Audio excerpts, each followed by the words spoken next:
expansions that have created more than 46,000 jobs and have brought into Georgia nearly $9 billion of investment. Under his leadership, the Office of Economic Development has seen billions of dollars in tourism and record investment in the film industry. Mr. Comiskey has a deep background in business and has spent much of his career building intergovernmental relations. A graduate of the University of Georgia, Mr. Comiskey and his wife Rebecca live in Atlanta.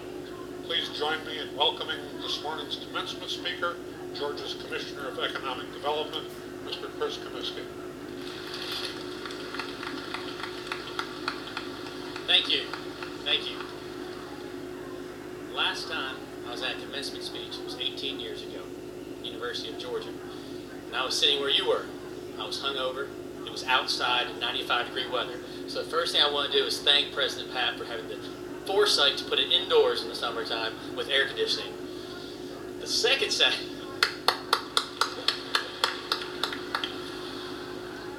what I remember was I had a speaker who just brought the summer games to Atlanta. The Olympics were about to start, and all I wanted him to do was stop talking. He's a friend, he was a brilliant speaker, but I just didn't feel like listening.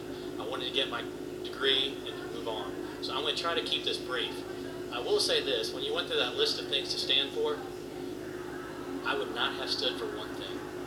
A couple people in the front row I noticed came close, but they at least stood up for one or two. But not one thing. I really didn't. I hate to say it. I played intramural sports, I drank beer, and I went to class. But everyone has their own way to do things. So I want to talk today, because I thought about this a lot. I give speeches all the time, to big crowds, small crowds, and I will tell you, this one has really, I've struggled with what to say. I've never given a commencement speech, and I try to think what I want to hear. So I'm going to make this brief, but I'm going to give you a few things that I've learned in my career. Things that came from nowhere. Everyone's going to give you advice. I've probably got 200 life lessons, but for some reason, 3 or 4 stuck in my mind.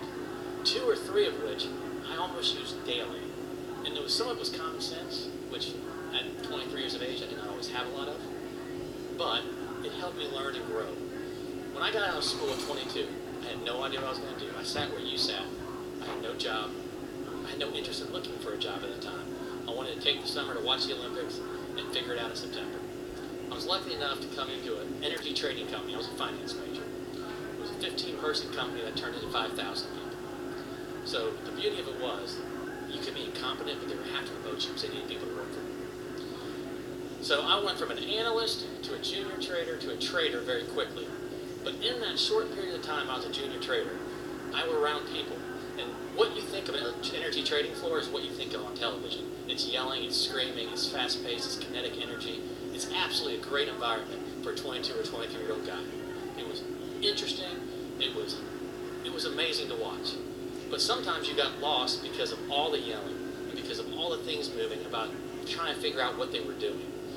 And I sat there one day, and my senior trader, a dear friend of mine to this day, who at the time was old, now looking back, he was younger than me, as I stand down in front of you. And he used to, and these guys were trading $3 to $5 million a day in energy. P&L swings of $1 to $2 million a day. They're huge numbers. And I used to sit next to him, and he would just berate me or a broker or somebody when they made a $2,000 or $3,000 error. Just a simple nickel difference in a brokerage charge, and he would just pound on them and pound on them. And I'm not sure who plays basketball here, but you know when you're on the court, the coach tends not to yell at you, but yells on that guy right next to him? That was me. So whoever did something wrong, I was going to get yelled at. 3 or 4 weeks of this, I was just beaten down. I was like, what am I doing here? Then I came in one day. We were trading electricity. We were sitting there on a large position. And believe it or not, a piece of seaweed changed my life. In a nuclear plant, in an outtake valve in California, the ocean brought in a current, a piece of seaweed into an outtake valve in a nuclear plant, which caused a 6-week shutdown in a nuclear plant. What's that make a difference? That changes the market by 20% in pricing. My trader was looking at $2 to $6 million in losses. This guy that used to yell at me for $5,000. And I watched him look at me and say, hey, get on the phone, Let's unwind this position and move forward. We spent 2 hours, got out of the position, day ended, we went and got a beer. I said, Steve, I got to ask you, for 4 weeks you pounded me about these little mistakes. You just lost $4 million. And you never batted an eye. He said, Chris, the most important thing I can ever teach you, don't ever focus on what you can't control. Focus on everything you can. And make sure you excel at those. And the fact is, there's a lot more that we can't control than we can control. But he said, if you do what you're supposed to on what you can control, that's all you can ask for in life. And when the big things come, don't let it get to you. $4 million. He said, what would I could have done a lot of things. I could have sat there and yelled and screamed and cussed and said this should never have happened, because I was right. My position was right. But 2 hours later, I would have lost $6 million instead of $4 million. You take what comes. If you can't control it, don't lose sleep over it. It's still something I look at every day. Because every day in my job today, I have stress. Bad things happen, good things happen. And I'll be honest, I get a little ornery at work once in a while with my folks, especially with the small things. But when the big things come in the door, sometimes you just got to say, hey, we couldn't control it. Let's look at what we can control and what we can take out of what we can't control. That was the first lesson I learned. And to this day, I use it at least once a week, usually to calm me down when I'm upset. But it is something to think about. The same person taught me something else. And it's the simplest lesson I've ever learned. And I'm going to say it to everyone in this room. Y'all are going to screw up. You're going to screw up big. Make no mistake about it. You're going to screw up daily, most likely. And you know what? It's those screw-ups that are going to define you. When you're doing something well and doing something good, you tend not to improve on it because it's going well. When you screw up are the times when you look at yourself and say, how don't I do it again? There's no better learning experience than screwing up. I'm not saying to embrace screwing up. Please don't. But forgive yourself for screwing up. Look at yourselves when you screw up and say, how can I learn from it? I screw up every day. I screw up this morning. My wife will tell you, but it's a whole other story. But it really is something to think about. You, every day of your life, you're going to screw up. And people will say, you know, all these great entrepreneurs, that they failed 6 times before they succeeded. I'm not sure screwing up is failing. I don't believe it is. A litany of screw-ups that are repeated to the exponential place probably does lead to failure. But screw-ups are the best learning experiences you can have. Embrace them. Don't be happy about them. But seriously, you will learn more from your screw-ups than you will from your successes. I guarantee it. And it will make you better people. The last piece of advice I'll give you, before I make one statement, is something I learned, unfortunately, later in life. I learned this in probably the last 2-3 years of this new job. Robert Woodruff, who built Coca-Cola to what it is today, had a saying over his desk, in his wallet, and at home. It's amazing what men and women can do and how far they can go if they don't care who gets the credit. I will tell you something. I wish I knew that 23 years ago, or 18 years ago. Ego is something that drives all of us. It's one of my things I have to look at every day. But that saying is so true. I've watched grown adults and what we do today fight over placements of press conferences sometimes. They want credit. They feel like if they don't raise their hand, people won't realize what they've done. You're not going to go anywhere that way. I want to tell you something. And somebody told me this too about 5 years ago. You're in a group of people, 5 people, let's say. You all have a project. You get that project done, you excel at it. 3 people didn't really carry the weight. You and your friend did. I know you want to raise your hand and tell your boss it was you. I know you want it. But let me tell you something. The boss knows. Somebody told me this. They said, when a leader walks in a room, he doesn't tell you he's the leader. So if he does, he's not the leader. When a leader walks in the room, you know it. You see it. It's marked in what he does and what he says and how he treats people. And it's amazing when you look at it that way. I want to raise my hand when I was 23 and say, it was me. I get the promotion. Listen, they know it. If you got to raise your hand and tell somebody how good you are, you're not that good. If you got to tell somebody that you're the boss, you're probably not the boss, or a very good one. Your actions will speak far louder than your words. And trust me, for those that know me, it's a lesson I teach myself every single day. Now, the last thing I want to say, is I do want to make this quick, is I'm 38 years old, and I sit here today, and I know what I thought when I was in your shoes. I was scared about what I was going to do when I grew up. Some of you know it. Some of you are probably going to do that the rest of your lives. Some of you have no idea. Some of you think you do, and you'll change it 6 ways to Sunday. Let me tell you something.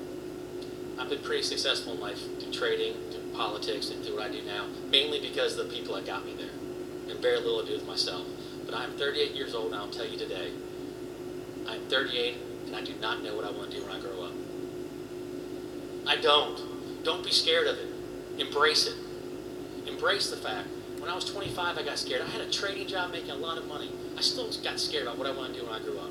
At 30, somewhere I learned, you shouldn't be scared of not knowing what you want to do when you grow up. I love what I do now. I might continue to do this the rest of my life for all I know.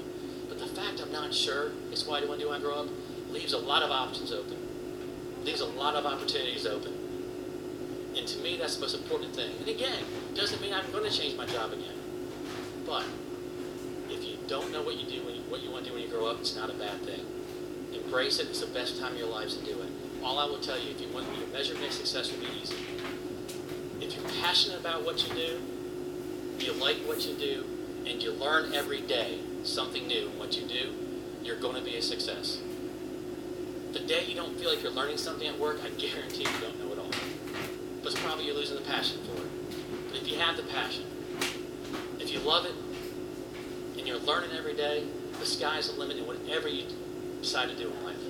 It sounds maybe trite, but it's true. Every day I wake up, I'm happy to know that I'm going to take on something I did not see coming. And it's the best feeling I have. You all have been given incredible degrees from an incredible institution. And I will just tell you that. Don't be scared. Embrace the fact you don't know what you want to do when you grow up. You all will do great. Thank you for having me. It really is the biggest honor of my career. Have a great day.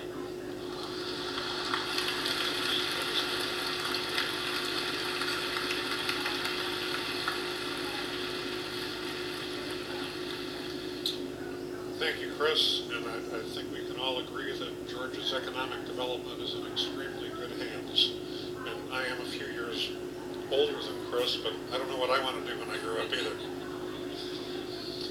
And now Dr. Ken Harmon, Provost and Vice President for Academic Affairs, will introduce the deans of the colleges, who will in turn present the candidates for the various degrees. Thank you, President Papp. Thank you. Good morning. I also welcome you on this very special day. For the graduates we honor and for the families, partners, and friends of these graduates who support them and share in their success. Today we celebrate the academic achievements and the out-of-class accomplishments that have contributed to the distinctive KSU education of the 1,403 students graduating today. Graduates, I congratulate you for your dedication and your persistence, which helped you achieve your educational goals. My sincere wish that you've had a very positive KSU experience and that you see graduation as just one stop in a very long and prosperous life journey. The faculty salute you for your dedication and commitment. We all wish you continued success and happiness. Our focus this morning is on the undergraduates in the College of the Arts, the Coles College of Business, the Wellstar College of Health and Human Services, and the University College. Yeah. The deans of these colleges will be introduced when they present the candidates for the degrees. I would like to begin by recognizing the deans of the other KSU colleges that comprise the academic experience at KSU. Graduates, most of you have taken classes and programs offered by more than one academic area. These deans are present today to honor your achievements and to celebrate your success.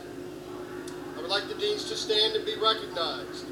Dr. Charles Amlander, Vice President for Research and Dean of the Graduate College.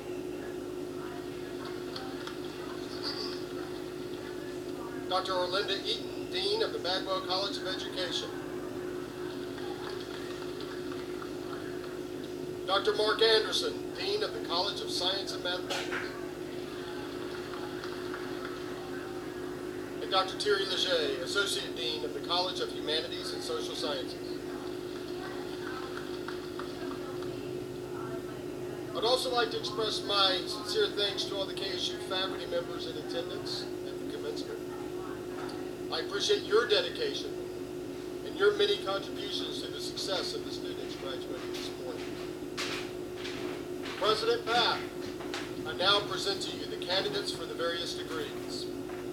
These candidates have completed all the requirements of their programs as prescribed by the faculty of Kennesaw State University and by the Board of Regents of the University System of Georgia. I recommend that they be awarded diplomas as evidence of their achievement. And I'm going to just take a moment of privilege right here. This is the point at which I introduce each of the individual deans. And today we have a unique experience that we have a brand new dean of the College of the Arts. And she has been with us for less than a month, and we're excited about her beginning with us. So let me at this time call upon Dr. Patty Poulter, Dean of the College of the Arts. Patty?